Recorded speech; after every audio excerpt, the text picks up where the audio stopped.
What happens when a legendary British pop icon sits down for what should be a routine interview, only to find himself in the crosshairs of one of television's most controversial hosts? The tension was palpable from the moment Sir Cliff Richard walked onto the View set, but nobody could have predicted the explosive confrontation that would unfold between him and Joy Behar. Before we dive into this incredible story, make sure you hit that subscribe button and let me know in the comments what you think about celebrity interviews gone wrong. The morning started like any other at the View Studios in New York. Sir Cliff Richard, the legendary British singer with over 60 years in the music industry, was scheduled for a pleasant chat about his upcoming tour and recent memoir. At 73 years old, Cliff had weathered countless interviews, from hostile journalists to overeager fans, and he approached this appearance with his usual charm and professionalism. As the cameras rolled and the show's iconic theme music faded, Whoopi Goldberg introduced their distinguished guest with genuine warmth. Ladies and gentlemen, please welcome the one and only Sir Cliff Richard.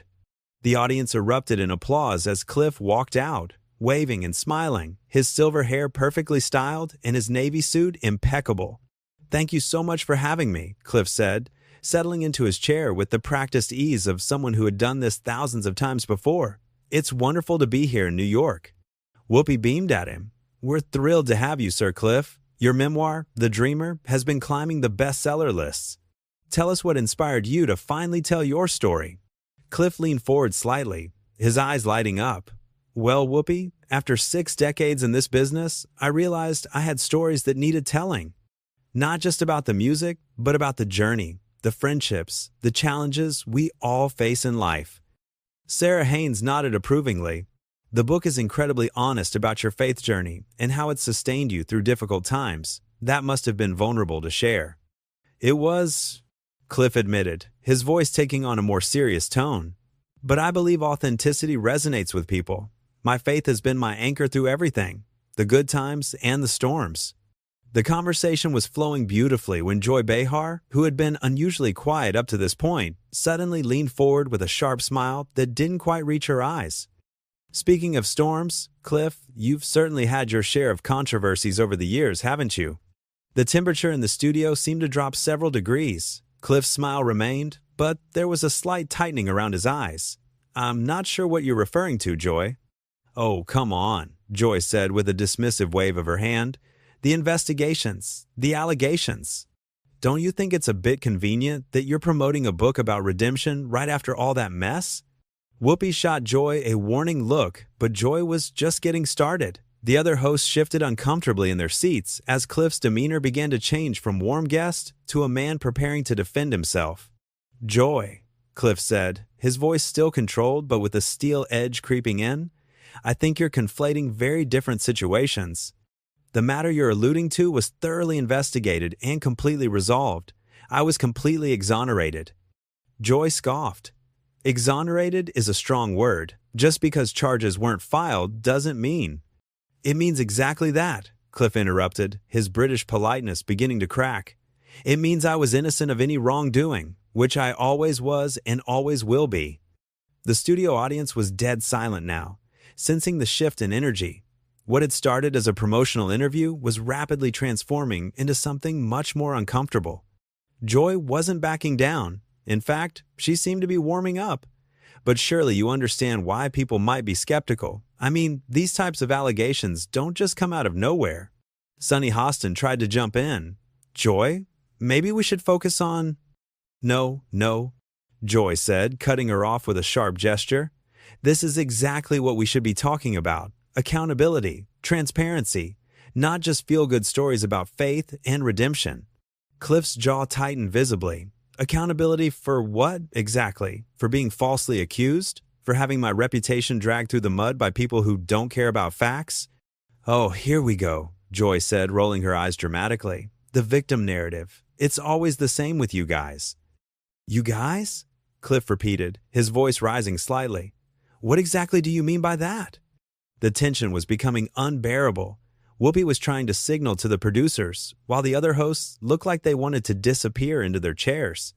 But Joy Behar was in her element now, leaning back in her chair with the satisfied expression of someone who had successfully cornered their prey. Privileged men who think they can just sweep their past under the rug with a nice book tour and some crocodile tears about faith. Joy said, her voice dripping with disdain. That was the moment everything changed. Cliff Richard, the consummate professional who had maintained his composure through decades of interviews, finally reached his breaking point. His face flushed red, and when he spoke, his voice carried a quiet fury that was somehow more intimidating than shouting would have been. "How dare you?" he said, each word precisely enunciated. "How dare you sit there and make accusations against a man you don't know, about situations you clearly haven't bothered to research properly?"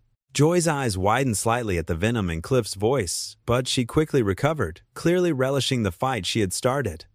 "Oh, I've done my research, Sir Cliff. And what I found was a pattern of using your celebrity status and charitable work as a shield." "A shield?" Cliff's voice was incredulous now, his carefully maintained composure completely shattered. "My charitable work spans 5 decades. I've raised millions for children's causes, disaster relief, and countless other organizations. Are you seriously suggesting that helping others is some kind of smokescreen?" "I'm suggesting," Joy said, leaning forward with predatory intensity, "that people in positions of power often use good deeds to cover up bad behavior. It's the oldest playbook in the book." Alyssa Farah Griffin finally found her voice. "Joy, I think we need to be careful about making these kinds of implications without—" "Without what?" Joy snapped, turning her attention to her co-host. "Without holding powerful men accountable? This is exactly the problem with society today.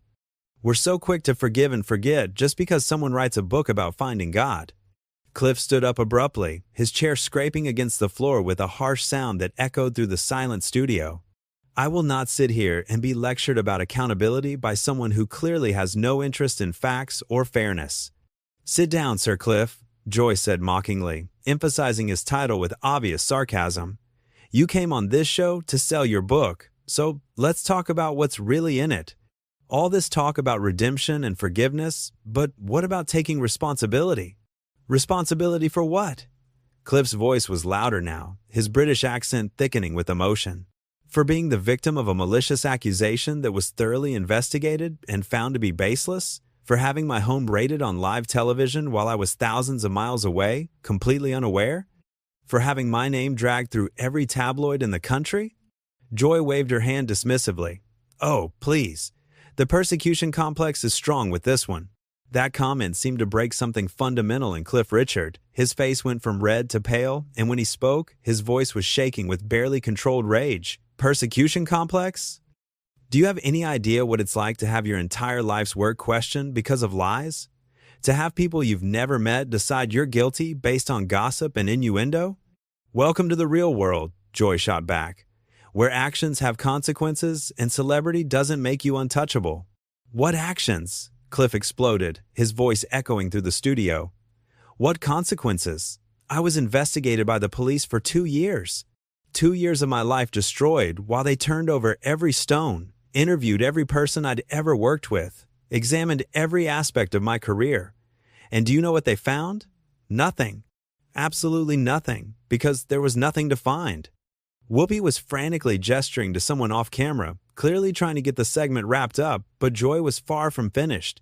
She seemed energized by Cliff's emotional response. "The police investigation isn't the only measure of truth," she said coldly. "Sometimes the system protects the powerful. Sometimes justice isn't served in a courtroom." "Justice?" Cliff repeated, his voice cracking with emotion.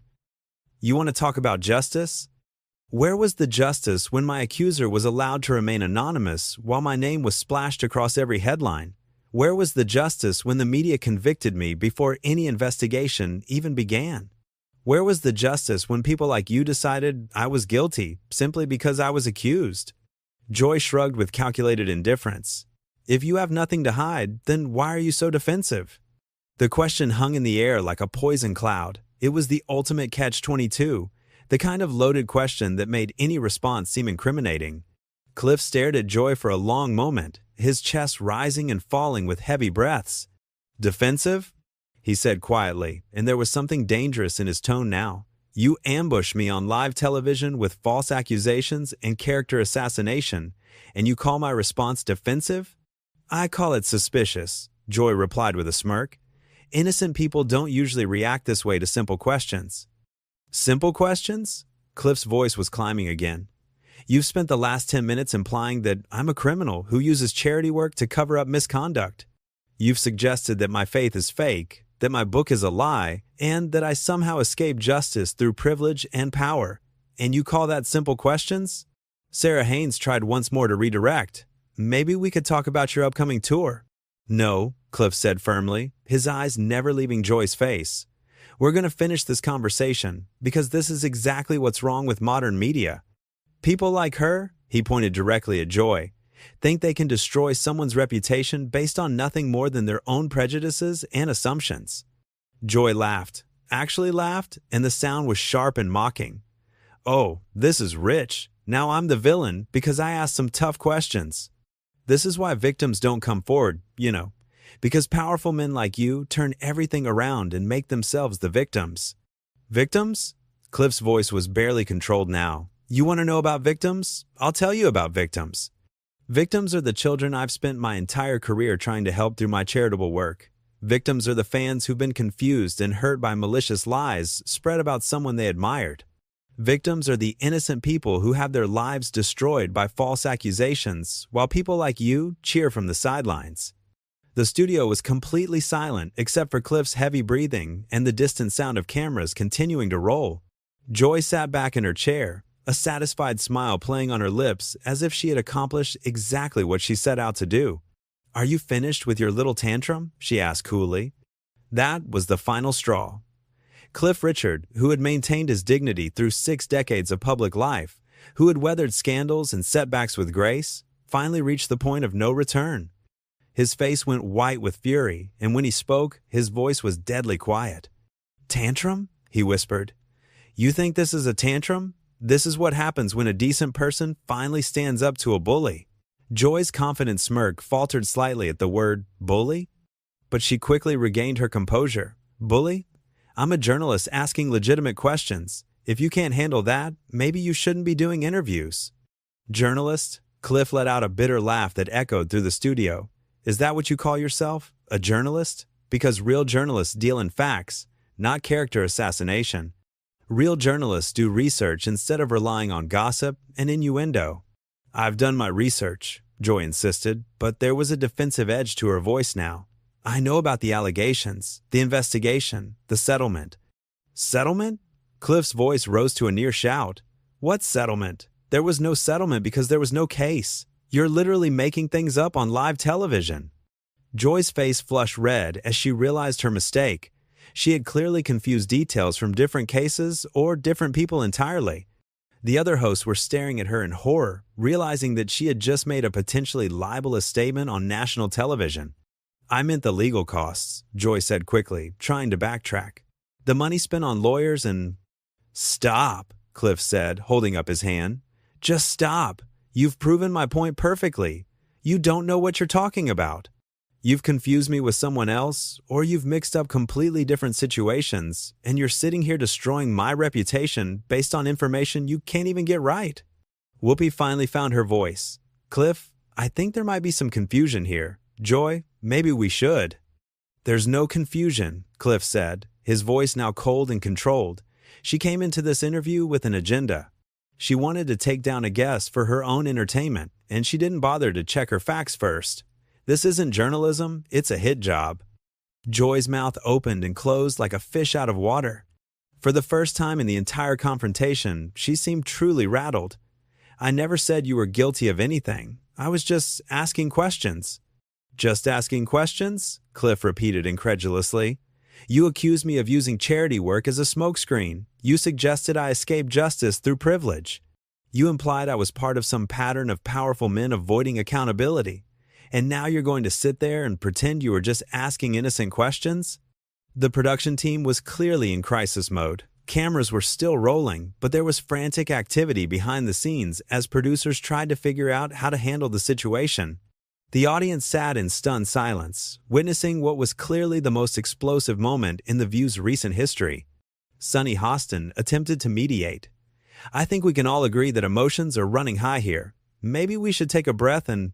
No, Cliff interrupted, his gaze still fixed on Joy. I want her to answer my question. Do you believe the police investigation was thorough? Do you believe that if there had been any evidence of wrongdoing, charges would have been filed? Joy shifted uncomfortably in her seat. I believe the system isn't always perfect. That's not what I asked, Cliff pressed. I asked if you believe the investigation was thorough, yes or no. I don't know all the details of the investigation, Joy admitted reluctantly. You don't know the details, Cliff repeated slowly, but you felt qualified to question the results on national television. You don't know the facts, but you were ready to destroy someone's reputation. Do you see the problem here? Joy's face was now bright red, and her usual quick wit seemed to have abandoned her completely. I was trying to have a discussion about accountability in the entertainment industry. By using me as your example without bothering to learn the actual facts of my case, Cliff shot back. That's not a discussion, Joy, that's a lynching. The word lynching hung in the air like a bombshell. Several people in the studio audibly gasped. Joy's face went from red to pale, clearly realizing that the situation had spiraled completely out of her control. That's a very strong word, she said weakly. It's the right word, Cliff replied firmly.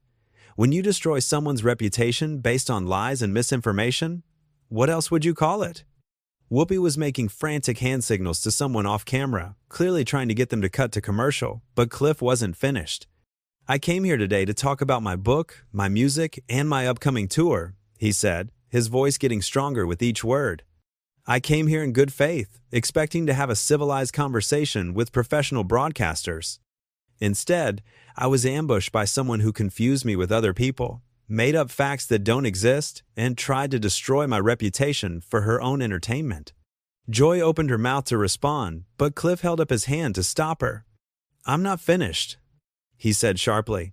For 2 years, I lived under a cloud of suspicion for something I didn't do.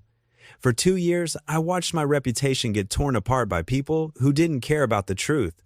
And just when I thought I could move forward with my life, people like you drag it all back up again. Not because you have new information, not because you care about justice, but because you think it makes for good television. The studio was so quiet you could hear a pin drop.